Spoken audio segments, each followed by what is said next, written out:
নমস্কাৰ, কুশল Assamese blog চেনেলটো মই সকলোকে স্বাগতম জনাইছোঁ। আজি কাতি বিহু।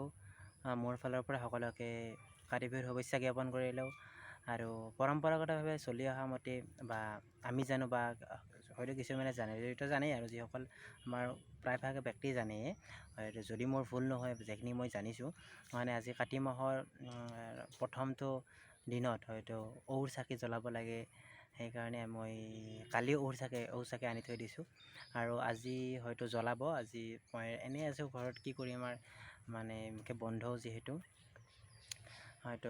কাতি বিহুৰ কাৰণে সকলোকে মোৰ ফালৰ পৰা শুভেচ্ছা জ্ঞাপন কৰিলোঁ। আৰু যাতে কাতি মাহৰ গোটেই বিহুটো সকলোৱে ভালদৰে উদযাপন কৰিব পাৰে। আৰু এই কাতি মাহত মানে বহুতে নাম প্ৰসংগ হয়, তুলসীৰ তলত চাকি জ্বলাই, বহুতো মানে দূৰ দূৰণিৰ পৰা আলহী আহে।